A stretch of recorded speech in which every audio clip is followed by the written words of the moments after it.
Hello दोस्तों। आज है 18 नवंबर। तो आज की क्लास में हम बात करेंगे 18 नवंबर से संबंधित महत्वपूर्ण करंट अफेयर्स के प्रश्नों पर, जिसमें पहला प्रश्न है कि हाल ही में भारतीय ग्रिड के माध्यम से नेपाल से किस देश तक विद्युत आपूर्ति का उद्घाटन किया गया है।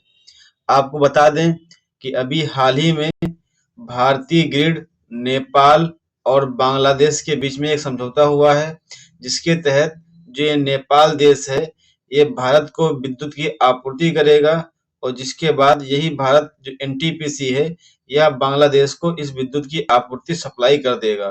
तो इन तीनों देशों के बीच एक समझौता हुआ है, जिसके तहत जो नेपाल है, यह बांग्लादेश को विद्युत आपूर्ति करेगा। तो हमारा सही उत्तर हो जाएगा ऑप्शन ए, बांग्लादेश। अब इसको देखते हैं डिटेल में कि चर्चा में क्यों रहा है। तो ये चर्चा में इसलिए रहा है क्योंकि अभी हाल ही में भारत, नेपाल, बांग्लादेश के बीच एक त्रिपक्षीय समझौता हुआ है। यह एक बिक्री समझौता है, जिसके तहत जो भारतीय ग्रिड है, इसके माध्यम से जो नेपाल है, बांग्लादेश को विद्युत की सप्लाई करेगा।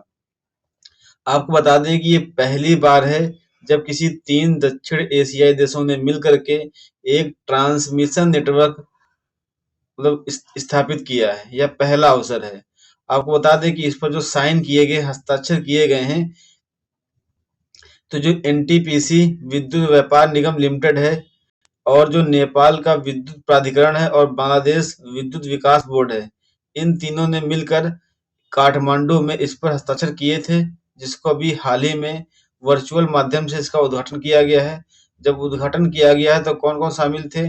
भारत की ओर से जो मनोहर लाल खट्टर हैं, नेपाल की ओर से दीपक खड़का और जो बांग्लादेश की ओर से थे मोहम्मद फौजुल कबीर खान।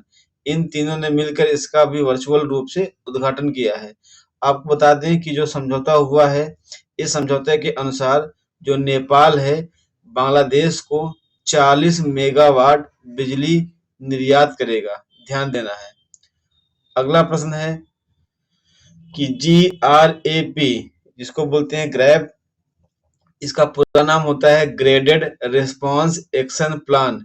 स्टेज 3 को लागू किया जाता है जब वायु गुणवत्ता सूचकांक होता है। मतलब कितना होता है जब GRAP स्टेज 3 लागू होता है। यह प्रश्न बहुत ही महत्वपूर्ण है, ध्यान रखना है। इसको आप डिटेल में समझ लीजिए कि जो ग्रेडेड रिस्पांस एक्शन प्लान है, इसके 4 स्टेज होते हैं, 1, 2, 3, 4। हर स्टेज के अनुसार सबकी अपनी अपनी गतिविधियों पर रोक होती है। जब एयर क्वालिटी इंडेक्स AQI मतलब वायु गुणवत्ता सूचकांक, जो वायु की स्वच्छता को प्रदर्शित करता है, तो वायु की स्वच्छता के आधार पर इन स्टेजों को लागू किया जाता है। तो जब एयर क्वालिटी 401 से 450 AQI होता है, उस समय जो ग्रेडेड रिस्पांस एक्शन प्लान है स्टेज 3 तब लागू किया जाता है। ये बहुत ही खतरनाक स्थिति होती है, मतलब सांस लेने में बहुत दिक्कत होती है। तो हमारा सही उत्तर हो जाएगा ऑप्शन सी, जब AQI यानी वायु गुणवत्ता सूचकांक जब 401 से 450 के बीच में हो जाता है, तब graded response action plan stage 3 लागू किया जाता है। आइए इसको देखते हैं डिटेल में। ये जो ग्रेडेड रिस्पांस एक्शन प्लान है, ये चर्चा में क्यों रहा? क्योंकि अभी हाल ही में दिल्ली में वायु प्रदूषण इतना बढ़ गया, जिसके कारण GRAP का स्टेज 3 लागू किया गया है, जिसके कारण ये ग्रैप 3 या स्टेज 3 चर्चा में रहा। जो ग्रेडेड रिस्पांस एक्शन प्लान है, ये GRAP का पूर्ण नाम है। इसकी शुरुआत 2017 में की गई थी और जो इसको कार्यान्वयन किया जाता है वो वायु गुणवत्ता प्रबंधन आयोग, ये जो CAQM है, इसका नाम ध्यान रखना है क्योंकि यूपीएससी में इस पर एक प्रश्न पूछा गया है कि जो GRAP है, इसका कार्यान्वयन कौन करता है? तो वायु गुणवत्ता प्रबंधन आयोग, ध्यान रखना है। Commission for air quality management, यह एक आपातकालीन प्रतिक्रिया योजना है, क्योंकि इमरजेंसी में ही इसको लगाते हैं, यूज करते हैं। और जो दिल्ली और एनसीआर मतलब दिल्ली जो हो गया और उससे जो कुछ सटे हुए क्षेत्र हो गए जिसको बोलते हैं एनसीआर, तो वहाँ की वायु गुणवत्ता की स्थिति को देखते हुए इस योजना का प्रयोग करते हैं। ये देख पा रहे हैं आप कि इसके 4 स्टेज होते हैं और पहले स्टेज में 201 से अगर 300 के बीच एयर क्वालिटी है इंडेक्स है तब स्टेज 1 यूज करते हैं। अगर 301 से 400 के बीच में है तो एयर क्वालिटी इंडेक्स 2 यूज करते हैं और अगर 401 से 450 के बीच में है तो एयर क्वालिटी इंडेक्स 3 यूज करते हैं, जिसे अभी हाल ही में दिल्ली में यूज किया गया है। अब बात कर लेते हैं कि एयर क्वालिटी इंडेक्स क्या होता है, जिसको हिंदी में वायु गुणवत्ता सूचकांक कहते हैं। जो वायु गुणवत्ता सूचकांक है यह स्वच्छ भारत अभियान के तहत 2014 में इसकी शुरुआत की गई थी। इसका कार्य यह है कि दैनिक आधार पर यह पता करना कि जो वायु की गुणवत्ता है उसका सूचकांक कितना है या वायु कितनी स्वच्छ है, यह ध्यान रखना है कितनी प्रदूषित है। जो वायु गुणवत्ता सूचकांक है इसमें 8 प्रदूषकों को मापते हैं। ये 8 प्रदूषक कौन कौन से हैं? PM2.5, PM10, ammonia, lead, nitrogen oxide, sulphur dioxide, ozone, carbon dioxide. Exam में बहुत बार पूछा गया है, चाहे पीसीएस हो, चाहे आरओ एआरओ हो, चाहे यूपीएससी हो, बहुत बार पूछते हैं कि इनमें से कौन सा जो कंपोनेंट है वो एयर क्वालिटी इंडेक्स के 8 प्रदूषकों में नहीं आता है। तो आपको ये सारे नाम याद रखने हैं कि PM2.5, PM10, ammonia, lead, nitrogen oxide, sulphur dioxide, ozone और कार्बन मोनोऑक्साइड। ये सभी एयर क्वालिटी इंडेक्स के जो 8 प्रदूषक हैं इसमें शामिल हैं। ये एयर क्वालिटी की रेंज दी है कि अगर 0 से 50 के बीच में होगा तो गुड होगा, 51 से 100 के बीच में होगा तो सेटिस्फैक्ट्री होगा, 101 से 200 के बीच में तो मॉडरेट, 201 से 300 के बीच में तो पुअर होगा और 301 से 400 के बीच तो बहुत वेरी पुअर और 401 से 500 के बीच में तो सीरियस में खतरनाक स्थिति हो जाएगी। और यही स्थिति वर्तमान में दिल्ली में बनी हुई है, जिसको देखते हुए GRAP स्टेज 3 लागू किया गया है। ध्यान रखना है। अगला प्रश्न है कि हाल ही में चर्चा में रहा बाली यात्रा उत्सव किस राज्य में मनाया जाता है? तो आपको बता दें कि जो बाली यात्रा उत्सव है यह प्रतिवर्ष उड़ीसा में मनाया जाता है और जब कार्तिक पूर्णिमा होती है तो कार्तिक पूर्णिमा के दिन इस उत्सव की शुरुआत होती है और यह 1 सप्ताह तक चलने वाला उत्सव है। ध्यान रखना है। अगला प्रश्न चर्चा में क्यों रहा देख लेते हैं कि जो बाली यात्रा उत्सव है इसका जो उड़ीसा में उद्घाटन हुआ है वो मुख्यमंत्री मोहन चरण मांझी ने इसका उद्घाटन किया है। और जो बाली यात्रा उत्सव है यह देश के सबसे बड़े उत्सव में से एक माना जाता है और इसकी शुरुआत कार्तिक पूर्णिमा के दिन होती है और लगभग यह 1 सप्ताह तक चलता है। आपको बता दें कि यह जो प्रतिवर्ष आयोजित होता है यह प्राचीन कलिंग जो उड़ीसा में स्थित है वहां पर इसका आयोजन किया जाता है। अगला प्रश्न है कि हाल ही में नौसेना अस्पताल INHS कल्याणी की कमान किसने संभाली है? तो आपको बता दें कि अभी हाल ही में जो दिव्या गौतम जी हैं इन्होंने नौसेना अस्पताल INHS कल्याणी की कमान संभाली है। तो हमारा सही उत्तर हो जाएगा ऑप्शन सी, दिव्या गौतम। अगला प्रश्न है कि हाल ही में भारत और किस देश ने भारतीय नौसेना के लिए यूनिकॉर्न तकनीक के लिए समझौता ज्ञापन पर हस्ताक्षर किए हैं? तो अभी भारत ने जापान के साथ मिलकर के यूनिकॉर्न तकनीक के लिए एक समझौता किया है। तो हमारा सही उत्तर हो जाएगा ऑप्शन डी। अब बात कर लेते हैं कि यूनिकॉर्न तकनीक क्या है। आपको बता दें कि जो यूनिकॉर्न तकनीक है यह एक यूनिफाइड कॉम्प्लेक्स रेडियो एंटीना है जिसे नोरा 50 भी कहते हैं। ध्यान रखना कि जो यूनिकॉर्न है इसका पूर्ण नाम यूनिफाइड कॉम्प्लेक्स रेडियो एंटीना है, इसको नोरा 50 भी कहते हैं। जापान के जो NEC कॉर्पोरेशन है उसके द्वारा इसका विकास किया गया है।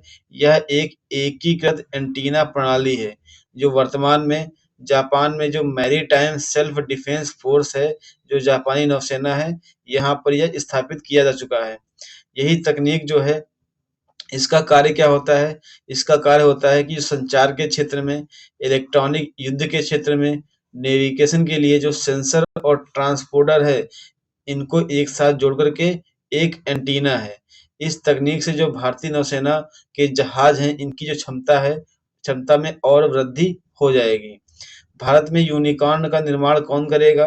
तो आपको बता दें कि जो बेंगलुरु में एक स्थित है, सार्वजनिक क्षेत्र का उपक्रम है, जिसका नाम है भारत इलेक्ट्रॉनिक्स लिमिटेड, जो बेंगलुरु में स्थित है। यही BEL, ये जापान की जो कंपनी है, NEC, जो वर्तमान में इस यूनिकॉर्न को बनाता है। तो ये इस NEC के सहयोग से ये BEL यूनिकॉर्न का निर्माण करेगा। अगला प्रश्न है कि हाल ही में किस राज्य में स्थित उग्रवादी समूह Hynniewtrep National Liberation Council HNLC पर 5 साल का प्रतिबंध लगाया है? तो आपको बता दें कि अभी हाल ही में गृह मंत्री अमित शाह जी ने जो मेघालय का एक संगठन है हनीयू ट्रैप नेशनल लिबरेशन काउंसिल, इस पर 5 साल के लिए प्रतिबंध लगा दिया है। तो हमारा सही उत्तर हो जाएगा ऑप्शन सी, मेघालय। अब बात करते हैं इसके बारे में कि जो HNLC है, यह 1920 में इसकी स्थापना हुई थी और यह मुख्य रूप से जो मेघालय के खासी हिल्स हैं वहां पर सक्रिय है। आपको बता दें कि जो मेघालय है, मेघालय में 3 पहाड़ियां फेमस, गारो, खासी और जयंतिया। जो मध्य में खासी पहाड़ियां हैं, इन्हीं खासी पहाड़ियों में यह जो समूह था, संगठन था, HNLC, Hynniewtrep National Liberation Council, ये खासी हिल्स में मुख्य रूप से सक्रिय था और इसमें जो खासी और जयंतियां हैं, यह इसमें शामिल थी। गृह मंत्रालय ने जो 5 साल के लिए इस पर गैर कानूनी संगठन घोषित किया है, इसके पीछे हवाला दिया है कि जो यह समूह है HNLC, यह अलगाववाद, जबरन वसूली में संलिप्त पाया गया है और उत्तर पूर्वी विद्रोही समूह जो हैं उनसे संबंध रखता है। और यह पाया गया है कि यह जो संगठन है 2019 से लेकर के जून 2024 के बीच में कई आपराधिक मामले इसके पक्ष में आए हैं, जिसके कारण HNLC को 5 साल के लिए गैर कानूनी संगठन घोषित किया गया है। अगला प्रश्न है कि हाल ही में अनुराग श्रीवास्तव को किस देश में भारत का अगला उच्च आयुक्त नियुक्त किया गया है? आपको बता दें कि अभी हाल ही में अनुराग श्रीवास्तव को मॉरिशस का अगला उच्च आयुक्त नियुक्त किया गया है।